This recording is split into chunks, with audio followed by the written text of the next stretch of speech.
আসসালামু আলাইকুম রহমতুল্লাহি অবরকাতুহু। আপনারা দেখছেন মাদের হরফ, মাদের হরকত ও লেনের হরফের বিবরণ। মাদ মাদ অর্থ টেনে পড়া। হরকতের উচ্চারণ টেনে পড়াকে মাদ বলে। সকলেই আরেকবার বলেন তো আমার সাথে, হরকতের উচ্চারণ টেনে পড়াকে কি বলে? মাদ বলে। প্রিয় বন্ধুরা, মাদের হরফ তিনটি: আলিফ, ওয়াও, ইয়া। বিস্তারিত: জবরের বাম পাশে খালি আলিফ, মদের হরফ। এখানে দেখেন জবর, এর বাম পাশে কি আছে? খালি আলিফ, এটা হলো মদের হরফ। এরপরে দেখেন পেশের বাম পাশে জজমওয়ালা ওয়াও, মদের হরফ। প্রিয় বন্ধুরা দেখেন পেশ, এরপরে বাম পাশে কি আছে? জজমওয়ালা ওয়াও, জজমওয়ালা ওয়াও, এটা হলো মদের হরফ। প্রিয় বন্ধুরা এরপর দেখেন জের এর বাম পাশে জজমওয়ালা ইয়া, মদের হরফ। দেখেন জের এর বাম পাশে কি? জজমওয়ালা ইয়া, জজমওয়ালা ইয়া। প্রিয় বন্ধুরা, মাদের হরফ হইলে অর্থাৎ জবরের বাম পাশে খালি আলিফ, পেশের বাম পাশে জজমওয়ালা ওয়াও এবং জেরের বাম পাশে জজমওয়ালা ইয়া হইলে ডান দিকের উচ্চারণকে এক আলিফ টেনে পড়তে হয়। প্রিয় বন্ধুরা, জবরের বাম পাশে খালি আলিফ, পেশের বাম পাশে জজমওয়ালা ওয়াও এবং জেরের বাম পাশে জজমওয়ালা ইয়া হইলে ডান দিকের উচ্চারণকে কয় আলিফ টেনে পড়তে হয়? এক আলিফ। তো আপনারা দেখতে পারতেছেন তারই ধারাবাহিকতায় একটি ছক সাজানো হয়েছে, যেখানে জবরের বাম পাশে খালি আলিফ দিয়ে উচ্চারণ। প্রিয় বন্ধুরা দেখেন ছকটি। প্রথমে দেখেন বা, বা এর উপরে কি আছে? জবর। জবর এর পরে কি আছে বলতে পারবেন? খালি আলিফ। জবরের পরে কি আছে? খালি আলিফ।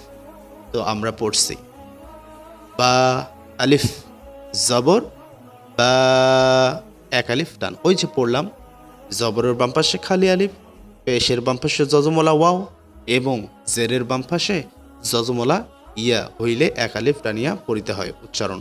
ডান দিকের উচ্চারণকে কয় আলিফ টানতে হবে? এক আলিফ। ঠিক তেমনি আমরা বা, আলিফ, জবর, বা, এই যে আলিফ খালি, খালি আলিফ, আলিফের পূর্বে ডানে যে উচ্চারণ বা, এটাকে কয় আলিফ টানবো? এক আলিফ। যেমন বা। প্রিয় বন্ধুরা, ঠিক তেমনইভাবে আমার সাথে সাথে আপনারা পড়বেন। পড়ুন নুন, আলিফ, জবর, না, ইয়া, আলিফ, জবর, ইয়া, তা, আলিফ, জবর, তা, ফা, আলিফ, জবর, ফা, হা, আলিফ, জবর, হা, খ, আলিফ, জবর, খ, জিম, আলিফ, জবর, জা,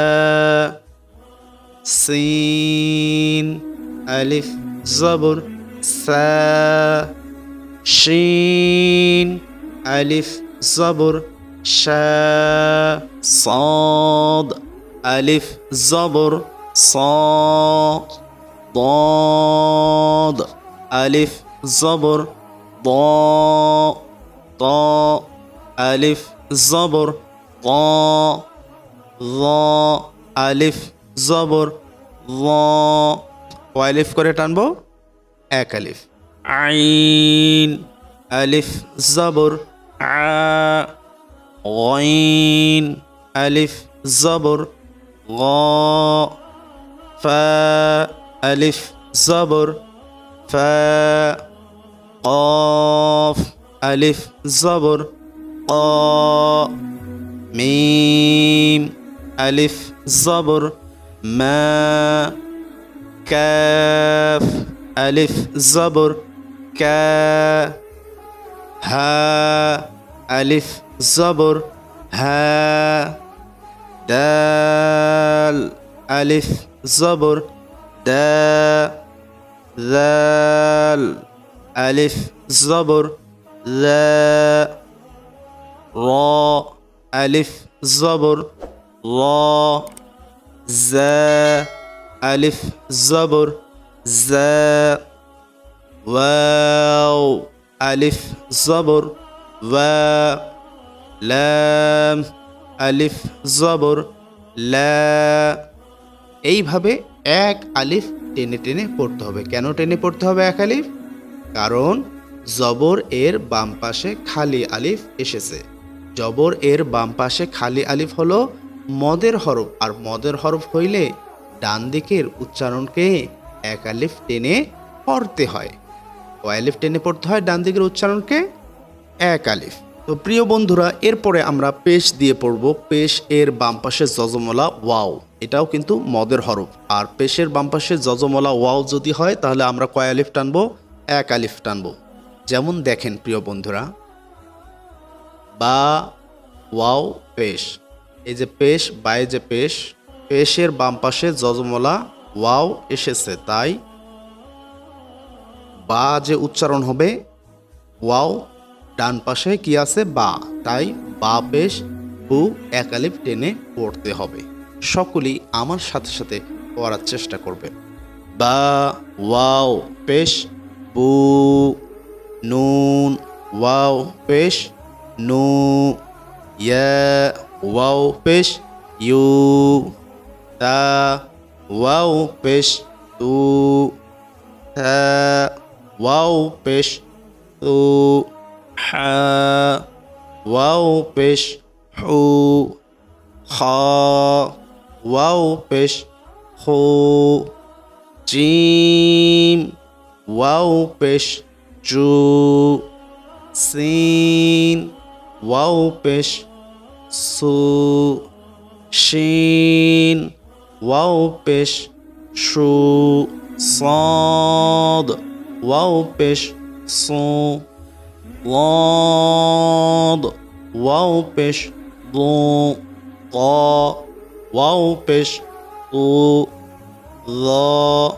ওয়াও পেশ জু, আইন ওয়াও পেশ উ, গইন ওয়াও পেশ গু, ফা ওয়াও পেশ ফু, قاف ওয়াও পেশ উ, কাফ ওয়াও পেশ কু, লাম ওয়াও পেশ লু, মিম ওয়াও পেশ মু, হা ওয়াও পেশ হু, দাল ওয়াও পেশ দু, লাল ওয়াও পেশ জু, র ওয়াও পেশ রু, জা ওয়াও পেশ জু, ওয়াও ওয়াও পেশ ভু,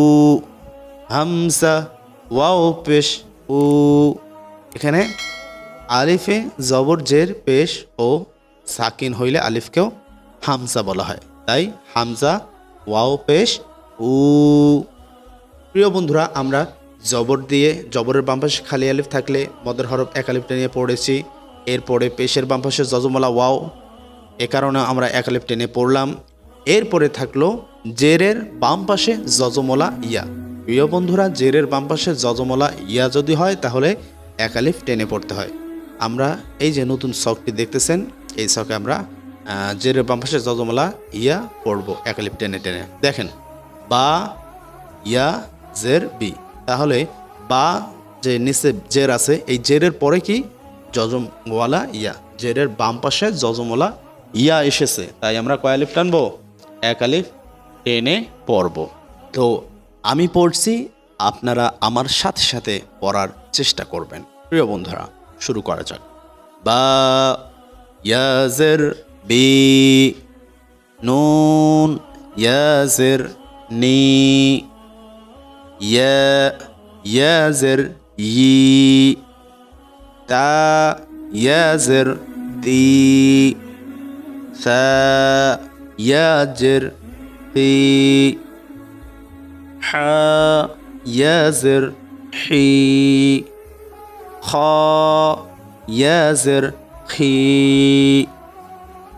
জিম ইয়াজের জি, সিন ইয়াজের সি, শিন ইয়াজের শি, صاد يازر صي، ضاد يازر ضي، طا يازر طي، ظا ياجر ضي، عين يازر عي، غين يازر غي، فا يازر في، قاف يازر قي، كاف يازر كي، لام يازر لي، ميم يازر مي، ها يازر هي، دال يازر دي، ذال ياجر ذي، را يازر ري، زا يازر زي، واو يازر وي، همزة يازر إي، همزة يازر إي। তো আমরা জবরের বাম পাশে খালি আলিফ দিয়ে পড়লাম, এরপরে পেশের বাম পাশে জজমওয়ালা ওয়াও দিয়ে এক আলিফ টেনে টেনে পড়লাম, এরপরে জেরের বাম পাশে জজমওয়ালা ইয়া দিয়েও আমরা এক আলিফ টেনে টেনে পড়লাম। তো প্রিয় বন্ধুরা, আপনারা যারা কায়দা, আম্মাপাড়া এবং কোরআনুল কারিম তেলাওয়াত করতে যান, আপনারা এই জিনিসটি খুবই খেয়াল করবেন, খুবই স্মরণ করে পড়বেন যে জবরের বাম পাশে খালি আলিফ, পেশের বাম পাশে জজমওয়ালা ওয়াও এবং জেরের বাম পাশে জজমলা ইয়া হইলে এক আলিফ টেনে পড়তে হয়। প্রিয় বন্ধুরা, যদি ভিডিওটি আপনাদের জন্য খুবই ভালো লেগে থাকে, উপকার হয়ে থাকে, তবে অবশ্যই আমাদের চ্যানেলটি সাবস্ক্রাইব না করলে সাবস্ক্রাইব করবেন। আর যদি সাবস্ক্রাইব অগ্রিম করে থাকেন তো অবশ্যই আপনাকে অসংখ্য ধন্যবাদ। ভিডিওতে একটা লাইক এবং আপনার সুন্দর মতামত কমেন্ট বক্সে জানাবেন, এবং পারলে দিন প্রচারের স্বার্থে মানুষ যেন কোরআন শিখতে পারে, জানতে পারে, এই জন্য ভিডিওটি শেয়ার করতে পারেন। ভালো থাকবেন, সুস্থ থাকবেন, সবাইকে দিন শেখার তৌফিক দান করুক, আমিন। আসসালামু আলাইকুম রহমতুল্লাহি ওয়া বারাকাতুহু।